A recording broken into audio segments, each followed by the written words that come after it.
cher seneweb.com Seneweb TV nuyu nañ leen bu baax a baax tey nag ñu dellusiwaat ci seen entretien bu ñu jagleel wàllum actualité ñu nar a waxtaanee tey wàllum politique ñu si àndal ak ki nga xamante ne nag moo di Almaram Faye bokk Action républicaine membre de l'APR et allié de Amadou Ba maam Almaram maa ngi lay nuyu fi moom daanaka sa kër la. Mis nga fi effectivement maa ngi lay fay madame Sy di nuyu seen auditeurs téléspectateurs ak internautes yëpp di rafetlu invitation bi di leen sant di leen gërëm c'est vrai que Seneweb maa ngi koy commencé miin tant sur le plan professionnel que sur le plan politique mais du ñu jug di rafetlu chaque jour liggéey bu mucc ayib bi ngeen di def dans le cadre de l'information juste et vraie. Merci beaucoup ñu ngi lay jaajëfal bu baax alors tey ñu nar a waxtaanee ci li nga xamante ni moo di loi d'amnistie ak li nga xamante ni également moo jugee ci li nga xamante ni moo di dialogue national bi ñu doon amal. ñu commencé ci loi d'amnistie bi parce que gis nañ que ni suba incha allah la ñu war a voter loi bi fële ci assemblée nationale. am sax ay baat yu jóg ne ñoom ànduñu si.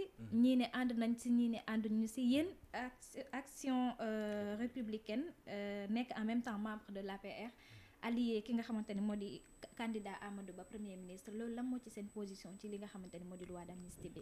Bon loi d'amnistie bi c'est vrai que bëri na jiixi jaaxa bu mu jur ci réew mi certains sont pour d'autres sont contre ñun au niveau d'Action républicaine bien que nous soyons de l'APR nous sommes foncièrement contre cette loi d'amnistie. D'ailleurs on a eu à tenir une conférence de presse vendredi passé pour exprimer notre position parce que dañu gëm ni Sénégal c'est un état de droit. dañu gëm ni réconciliation nationale paix ak stabilité buñ koy jël en fonction de nos perspectives et des enjeux du moment dafa war a lalu ci vérité et que loi d'amnistie bi dafa am un caractère exceptionnel parce que bu ñu ko voté elle sera la 11e loi d'amnistie bu ñu voté Sénégal depuis notre indépendance. Mais particularité mooy nekk la seule loi d'amnistie bi nga xamante ne les faits visés dans le temps n'ont pas encore été jugés. wala la 90% de ces faits là n'ont pas encore été jugés.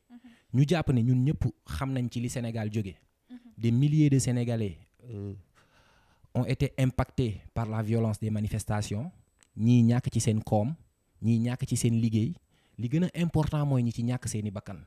N'oublions pas Oumou Kaltoumi Diallo et Aïssatou Diallo les filles du bus ak yeneen. ak étudiants yi ñu ci rey ak manifestants yi ñu ci rey ak édifices publics yi ñu ci taal ak université biñ ci saccagé au niveau d'Action républicaine ñu jàpp ne dans notre processus de maturation vers la démocratie il faut que bu ñuy joyanti réew mi mu tegu ci dëgg bala ñuy amnistier bala ñuy baal ñu xam fan la dëgg féetee kan moo def lan qui a fait quoi qui est coupable de quoi après loolu nag ñu doog a mën a toog waxtaan amnistie parce que dans toutes les grandes républiques du monde yi nga xamante ne am nañ ay tensions sociales wala ay tensions politiques balaa mesure d'amnistie di fa am wala réconciliation nationale bu ñu jëlee exemple Afrique du Sud par exemple c'est parce qu'il y a eu la vérité d'abord. La vérité des faits sur qui était responsable de quoi qui a fait quoi mais mënuñu xëy sous le prétexte d'un climat social apaisé ñu ne dañuy amnistier on peut comprendre nag la décision du président de la République parce que ku nekk fin de mandat seetlu nañ bashing médiatique bi nga xamante ne moom la dont le Sénégal fait l'objet à l'international yëpp tey ñun xam nañ ne c'est des intérêts parce que les États n'ont que des intérêts. loolu dinañ ci ñëw da nga jàpp ni loi d'amnistie bi lu ko wundu moo di bashing médiatique étranger bi. dañu jàpp ne président Macky Sall sensible qu'il est dañu gëm ni xëy na du ñàkk ne loolu affecté na ko d'autant plus qu'il a eu à le dire. Ah bon? Il a eu à dire à l'occasion de l'ouverture du dialogue au CICAD que le traitement dont les médias étrangers font l'information l'affecte. ñu njortu ne xëy na yooyu bokk na ci li tax mu bëgg a bàyyi une bonne image un Sénégal stable.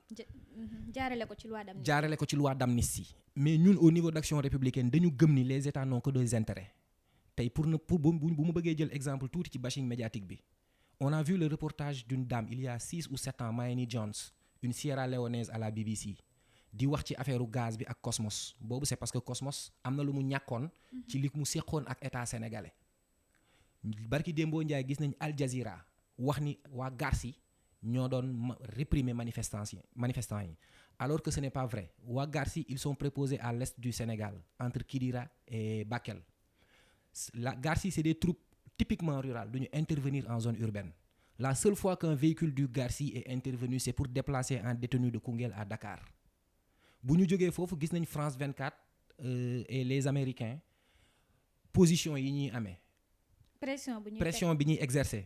ñun ñëpp xam nañ ne par exemple il est inimaginable tey suñuy ressources pétrogazières yi ñuy waaj a exploiter tey Total wala Shell amuñu ci 1 demi-litre pour les Français c'est inadmissible donc loolu yëpp éléments yooyu yëpp boo leen boolee nga boole le triptyque multinational ONG ak seeni état yi leen di protéger pour financer ñi yor seeni intérêt au Sénégal yooyu yëpp ça entre en jeu pour ternir l'image du Sénégal parce que ku xam dëgg xam na ne tey par exemple le Qatar lu tax mu dugg ci à travers Al Jazeera mooy ñëpp xam nañ ne vendre du pétrole ou du gaz à partir du Sénégal mu jaaree vers le pipeline marocain dem en Europe moo gën a yomb en termes de coût de production que ñu dem jëndi au Qatar. donc dañ ci sóoraale seen ay intérêt d'après ni nga waxee.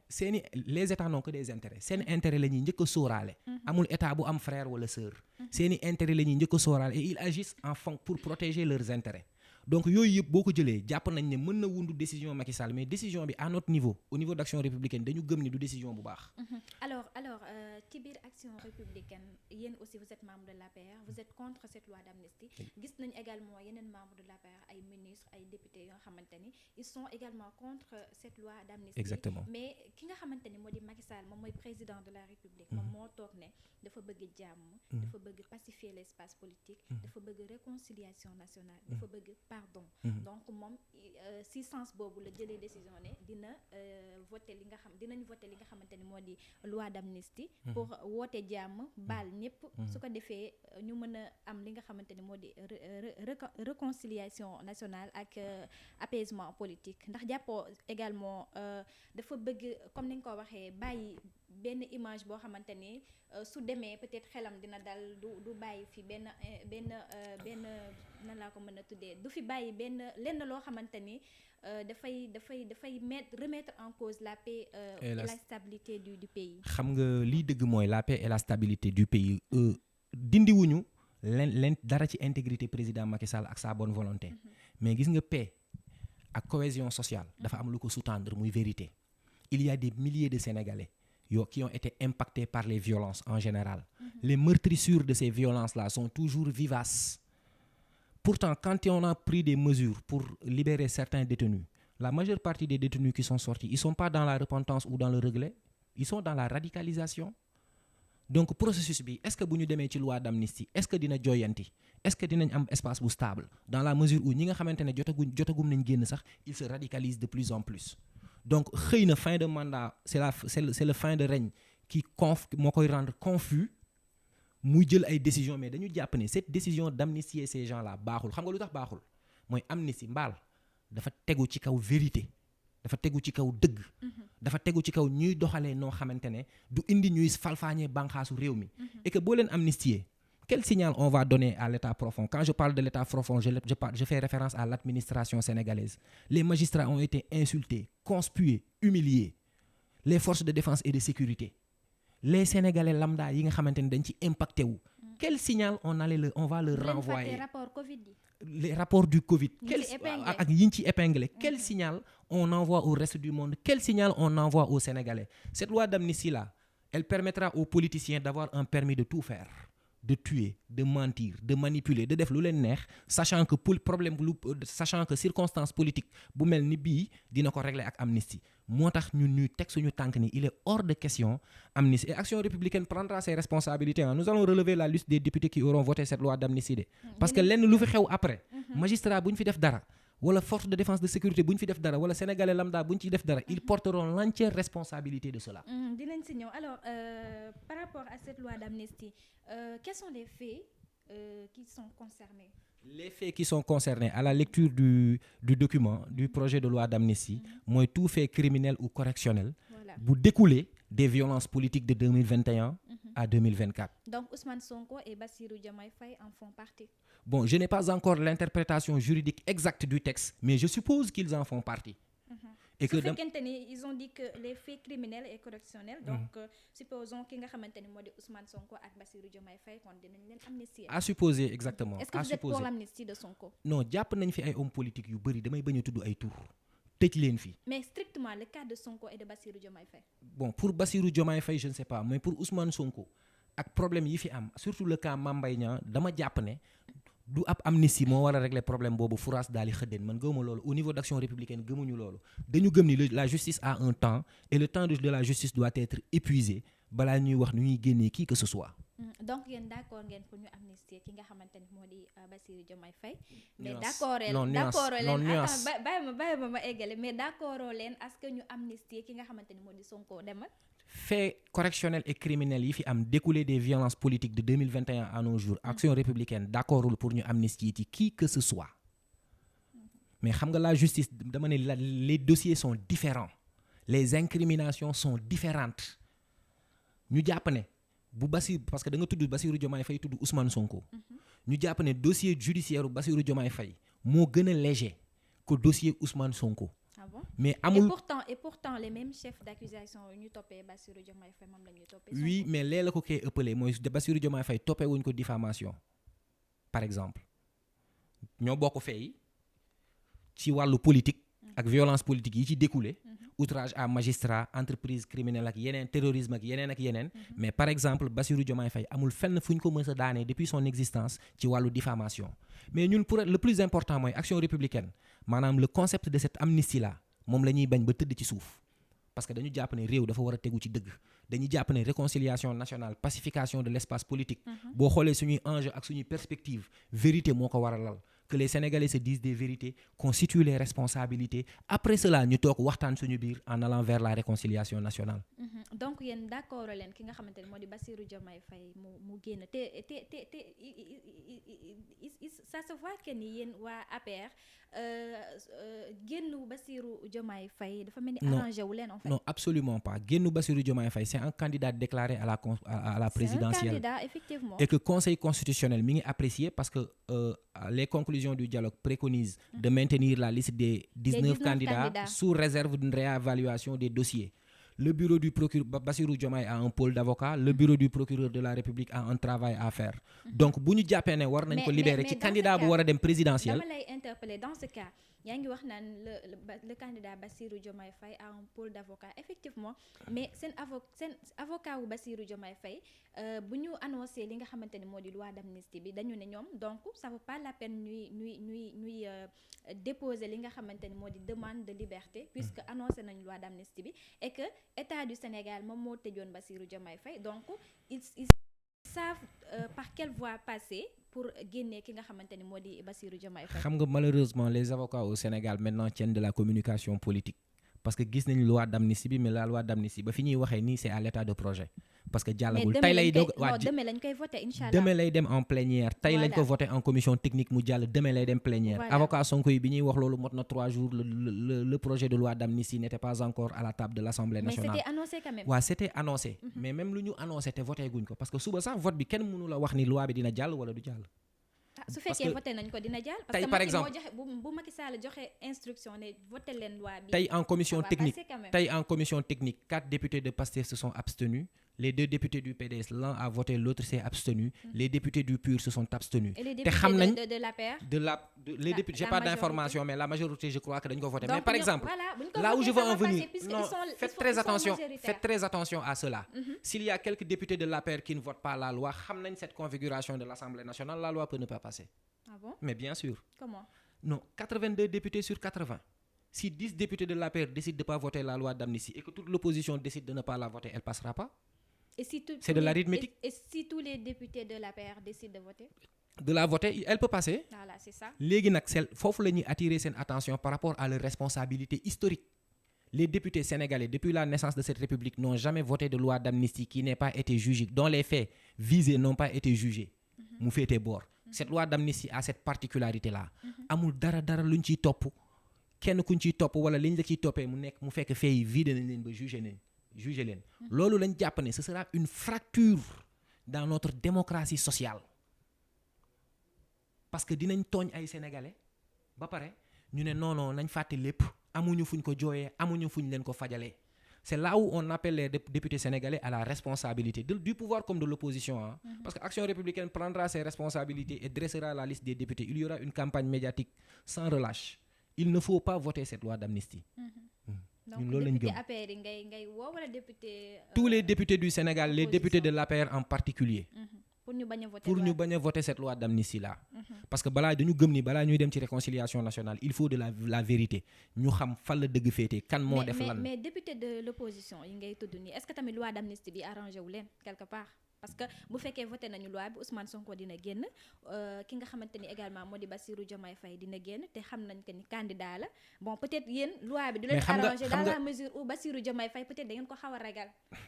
mais ñoom peut-être aussi opposition bi loi bi dina leen arrangé parce que dinañu retrouver seen ñaari leader politique xam nga par exemple à la présidentielle il y a 19 candidats qui ont été validés par le Conseil constitutionnel. mais yéen waa APR Bassirou Diomaye Faye da ngeen ko teg. non kooku loolu c'est une conception la wala une idée que vous avez. C'est la réalité quand même. xam nga Bassirou Diomaye Faye ne vous arrange je voudrais pas qu'on s'arrête sur ce prénom là durant tout le débat.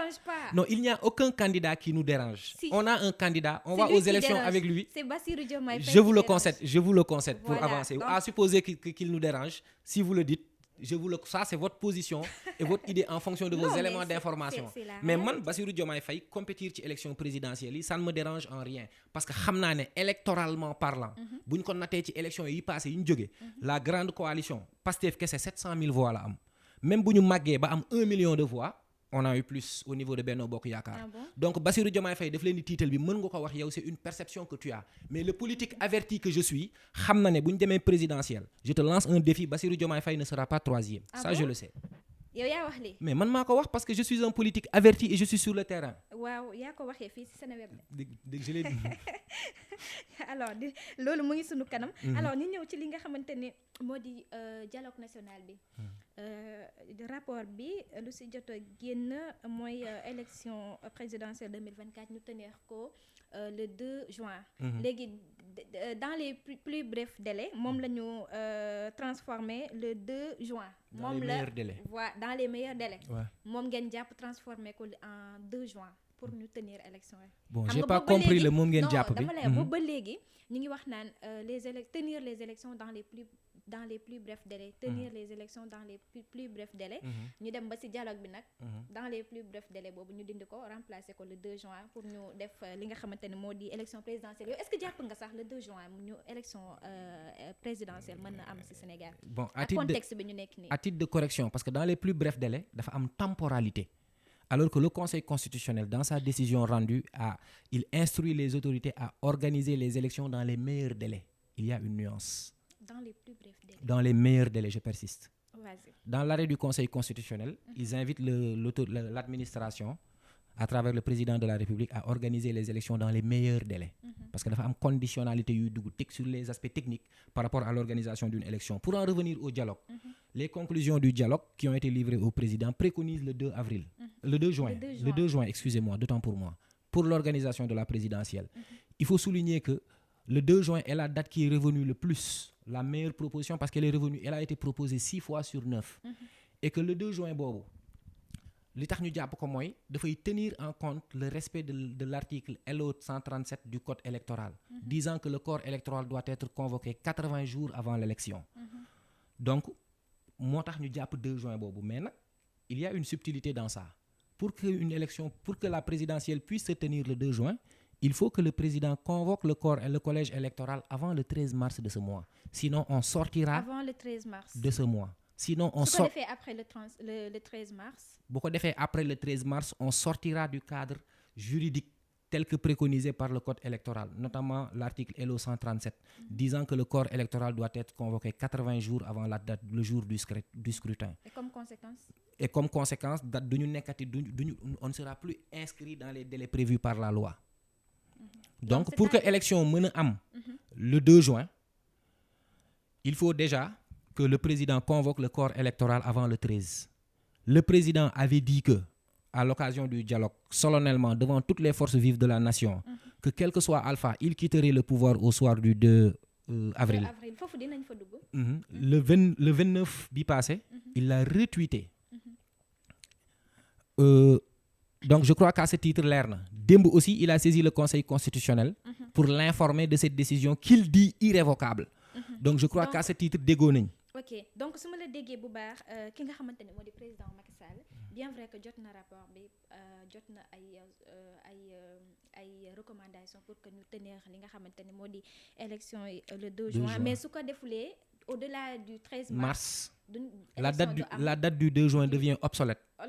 élection du am le 2 juin. Bon waxuma du am le 2 juin parce que xawma ban avis le conseil constitutionnel di joxe mais dina difficile élection am le 2 juin parce que li tax gars yi déggoo ci datu 2 juin bi parce que le 2 juin dafay permettre ñu respecter certaines dispositions du code électoral notamment l'article 137 LO bii wax ni dañu war a convoquer le corps électoral 80 jours avant les élections bu ko jëlul mais bon xamuñu avis bu conseil constitutionnel di joxe par rapport à la date de l'élection de toute façon le plus important mooy la date elle est consensuelle date bi soriwul date bi avant hivernage la amul benn velléité sonal ñu par rapport aux fêtes religieuses donc le plus important mooy qu'on aille à ces élections le 2 juin inchallah et que la République passe à autre chose. mais gars yi nee nañu Macky dina fekkee ngalax bi dina fekkee caakiri bi dina fekkee lakk yàpp bi maanaam.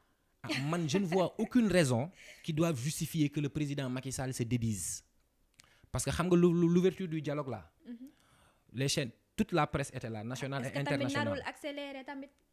Non je vois pas en fait c'est en son déshonneur en fait. parce que sénégalais yi jàng nañ fi foofu lay duggee ci beneen recommandation bi jógee ci li nga xamante ni moo di rapport dialogue bi moo di transition après le 2 avril pour que ki nga xamante ni moo di président Macky Sall mu daal di continuer li nga xamante ni moo di transition bi donc foofu est-ce que tamit xel mënta ñaaw ci président bi nga xamante ni dafa toog déclarer ne le 2 avril. Encore une fois damay quitter le Sénégal je mets fin à mes fonctions de président de la République après si dialogue bi ñu gis rapport bi am ñu koy wax naan est-ce que ñun yow la ñu bëgg nga continuer transition bi après le 2 avril est-ce que ça veut pas dire que Macky mën na dem ba le 2 avril toogaat yéen en tout cas au niveau de Action républicaine et membre de l'APR loolu naka ngeen ko jàngatee. dañu jàpp ni puisque comme notre parti a été représenté comme d'autres partis au niveau du dialogue c'est une volonté politique mën na nekk une volonté c'est une volonté politique mais c'est pas la volonté du président de la République je crois que le président a été clair à l'ouverture du dialogue le 29 il l'a réitéré à travers un tweet loolu archive la mais bu ñu génnee ci cadre boobu comme tu l'as si bien dit ñu préconiser ñu appliquer article 36 alinéa 2 qui dit que le président de la République le président sortant reste en fonction jusqu'à l'installation de son successeur mais loolu recommandation la ci dialogue bi conseil constitutionnel mooy apprécier mooy xool ndax dafay installer un président de transition wala le président en fonction reste au pouvoir en tout état de cause au niveau d'Action républicaine dañu gëm ni Macky Sall après tout ce qu'il a accompli dans ce pays-là la façon avec laquelle il est entré dans l'histoire il serait beaucoup plus judicieux pour lui quel que soit le président qui sera installé au soir du 2 avril que le 2 avril qu'il plie bagage c'est tout en son honneur qu'il plie bagage et qu'il quitte le palais de la République tel qu'il l'a dit qu'il tienne sa promesse parce que président toog fi pour transition non seulement en termes de perception ça donnera une autre image de lui dina gën a jaxase sénégalais yi et puis mën na nekk source de tension déjà les gens diront la question de l'illégitimité sera ipso facto évoquée il y a une opposition radicale am na posture bu mu am au-delà du 2 avril mais au-delà de yooyu yëpp considération yooyu yëpp il y a la sacralité de la parole donnée nous connaissons le président de la République comme étant quelqu'un qui a une haute estime de lui-même donc dina respecter dañu gëm ni dina ko respecter et dañ koy woo ci mu respecter cette promesse là et si toutefois il décide d'assurer l'intérim nous en serons très déçus mais yaakaaruñu ko gëmuñu ko njortuñu ko xaaruñu ko ci moom dialogue bi ñuy wax ni dialogue bi ñu def récemment ñu gis ni candidat yu bëri ñi nga xamante ne leen déclaré à la présidentielle participer wuñu ci dialogue bi ñu gis ñi nga xamante ne ñoo di membre de l'APR ay député ay ministre de l'APR kese presque ñoo feesoon foofu bon l'opposition n'est pas représentée ñun d'après sunu constat et que ay décision yu jot a jóge ci dialogue bi yépp boo koy jàngat ay décision yoo xamante ni yuy neex président bi la naka yéen dialogue bi naka ngeen ko jàngate est-ce que mën nañu tudd dialogue ci cadre bi ñu mel absolument mën nañ tudd dialogue ci cadre bi ñu mel xam nga lu tax moi j'étais au dialogue yàgg naa dem ci ay dialogue yu état Sénégal organisé nga baal ma mais dialogue boo xamante ni amul benn candidat foofu laay ñëw voilà maanaam ci 15 candidats yi ngeen li ñuy wax ni 19 candidats yi 15 candidats yi nga xam ne ñëwuñu ci dialogue bi 13 candidats yi musuñoo dem ci benn élection Sénégal est-ce que yaa ngi may dégg maanaam 19 candidats yi conseil constitutionnel validé 4 yi dem ci dialogue national bi 15 yi choisir bañ a dem ci dialogue bi 15 yi choisir bañ a dem ci dialogue bi bu ci génnee Khalifa Sall ak le PUR ñeneen ñi ci des ñëpp kenn musu cee dem ci benn type d'élection au Sénégal est-ce que vous me comprenez un peu est-ce que leur absence rend ce dialogue-là illégitime bien sûr dans la mesure où dañ ne dialogue bi dañ fa waroon a waxtaanee li nga xamante ni moo di date élection bi. Waaw. te ñooñu ils sont concernés. ci ils date sont élection absolument bi. concernés man Donc, dama ni man en fait ni ma koy jàngatee mooy les concernés n'étaient pas au dialogue. non bul ne concernés n'étaient pas au dialogue parce que Si, dialogue bi parce am na que ay 15 partis politiques candidats yoo xamante ni ils sont validés pour participer à la l'élection présidentielle. présidentielle de 2024. waaw ñoom ñëpp kenn présenté wu ci dialogue bi te ñoom ils devaient être présents. xam nga c'est un choix defe naa jot naa ko wax dans une antenne c'est un choix et c'est tout à leur malheur de ne pas avoir assisté au dialogue mais li ma bëgg a wax mooy bu ñuy convoquer dialogue dañuy convoquer des partis convoquer les forces vives de la nation convoquer la société civile convoquer les autorités religieuses et coutumières bu ñuy wax dialogue ñëpp la. ñëpp na leer. ñëpp la Voilà. moo tax may lim entité sociale yi nga xamante ne ñoo composé suñu corpus sociologique donc léegi bu amee ay candidats yu demul kenn ku ci manqué aussi y a quoi de. mais xam nga bu ñu nee nañu waxtaan bu ñu nee nañu waxtaan bu ñu nee nañu waxtaan pour réew mi yow nga choisir ne demoo te mu leer la ne sa ñàkk a dem boobu teewul ñu waxtaan pour réew mi nga dem moo ca gën xam nga lu tax maanaam ñàkk a dem bi c'est leur choix c'est leur décision on le leur concède mais ça n'entache en rien la crédibilité du dialogue wala les décisions qui sont issues du dialogue pour preuve mais ñoom aussi amoon nañu impact ci dialogue bi. waaw doon nañ ci am impact bu baax. mais par exemple dialogue bi bi ñu koy wundu lan la woon pour ñu jàpp date élection bu gaaw pour président mën a conformer wu à la directive du conseil constitutionnel est-ce que les travaux issus du dialogue n'ont pas donné de recommandations yi nga xam ne sénégalais yëpp dañ cee ànd mooy ñu dem élection ñëpp a ci ànd de. non parce que au-delà du 2 juin ginnaaw 2 juin date yi ñu évoqué yëpp dafa sori non am na ñoo xam ne nee nañu par exemple Khalifa Sall ak ñeneen. waaw yooyu nee nañu mënoon nañu bien tenir élection yi bien avant le 2 juin. mais techniquement ñooñu dañ la wax une communication politique mais techniquement il est nee naa la. la preuve Aly Ngouille Ndiaye sax. waa pas dégg d'accord. waaw Aly ils sont pas d'accord mais dama lay expliquer ni la. leurs arguments ne sont pas bons parce que je t'ai dit tout à l'heure pour rester dans le cadre juridique le code électoral dit que en son article 137 le corps électoral doit être convoqué 80 jours avant le jour du scrutin ñu xam ñun ñëpp ne techniquement entre premier tour ak deuxième tour ak campagne yëpp 52 jours lay durer loolu 2 avril rek lañ ko fi mën a am ban beneen date. mënuñu ko woon am avant techniquement c'était impossible loolu lay expliquer ma ni il faut faire attention à la communication politique d'un responsable ki nga xamante ne dafay communiquer pour que ñi koy déglu xalaat ni mu bëgg ñoom ñu xalaatee c'est différent de la réalité parce que il y a des contraintes juridiques foofu lay waxee quant à ñi manqué ci dialogue bi c'est quelque chose que loo xamante ne rafetlu wuñu ko ay sénégalais lañ waroon nañoo mën a ñëw toog mais loolu laay wax exactement et c'est le plus important. est-ce que xamuñu woon ni li ñu doon waxtaanee ci dialogue bi dañ ko nasoon ba pare. non loolu mënul nekk bien que nous soyons en désaccord avec certaines conclusions du dialogue ni ñu organiser dialogue bi ak commission yi ni ñu leen installé ak ni ñu ko composé woon on ne pouvait pas prévoir les conclusions du dialogue.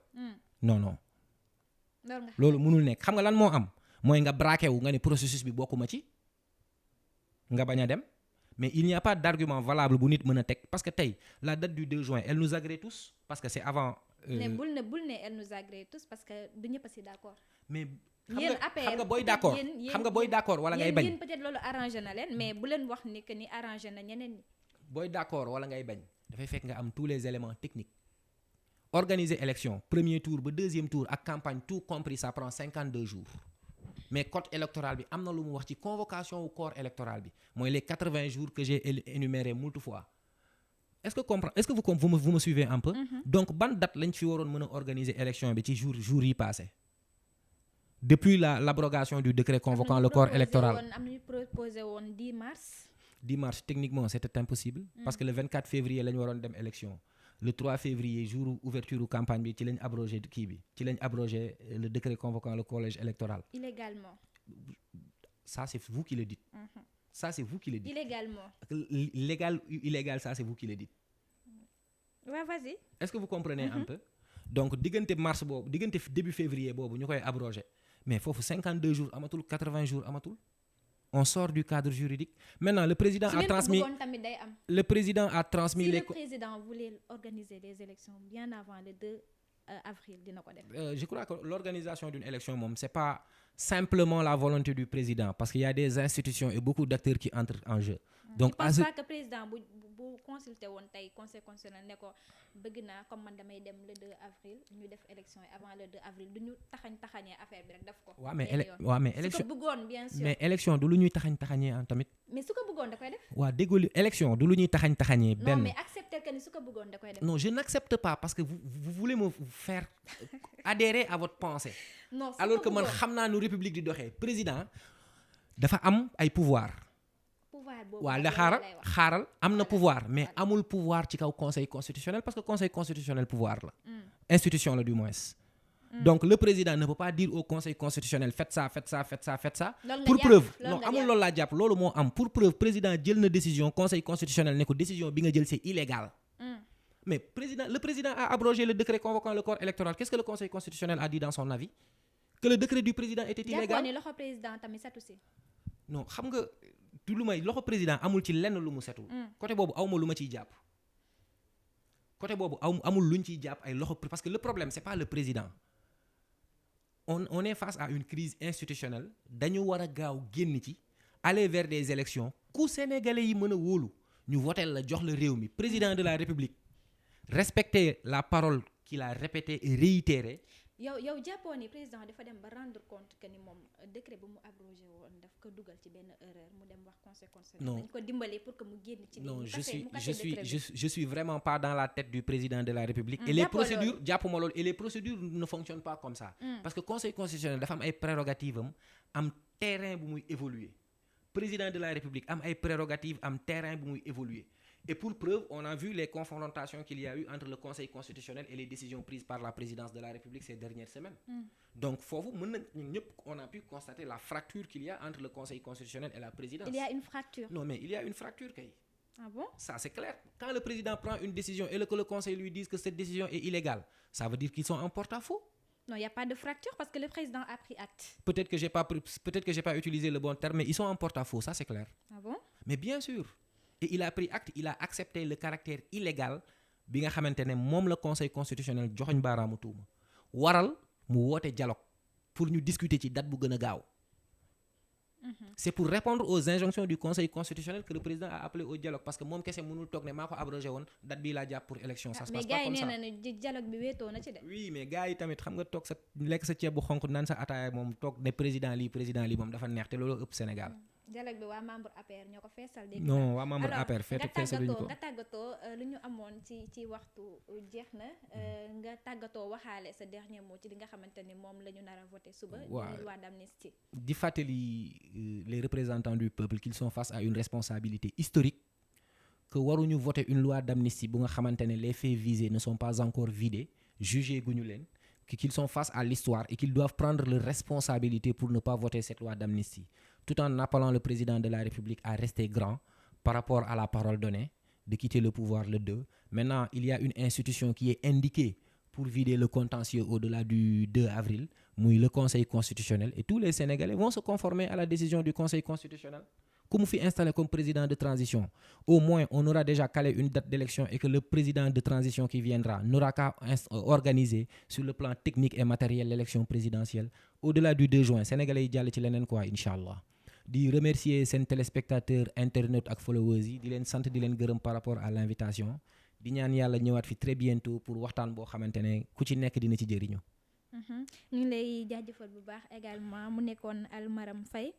Membre de Action républicaine, membre également de l'APR et allié de Amadou Ba, Premier ministre. ñu doon waxtaanee ci li nga xamante ni moo di loi d'amnistie bi d'ailleurs moom la ñu nar a yóbbu suba ci Assemblée nationale ngir ñu daal di koy càmbar alors bokkoon na également ci waxtaan bi li nga xamante ni moo di dialogue national bi ak le Sénégal au-delà du 2 avril ñu doon waxtaanee ponk yu am solo yi ak ki nga xamante ni moo di sunu invité ñu ngi lay jaajëfal bu baax merci ci Badamsi disponibilité bi ak merci beaucoup dérangement bi merci beaucoup di ñoo ko jégalu bokk bu baax amul solo encore une amul fois solo ñoo ko bokk alors di leen jox dig daje ba beneen yoon incha allah sunu mbokk internet yi restez connectés sur Seneweb TV seneweb.com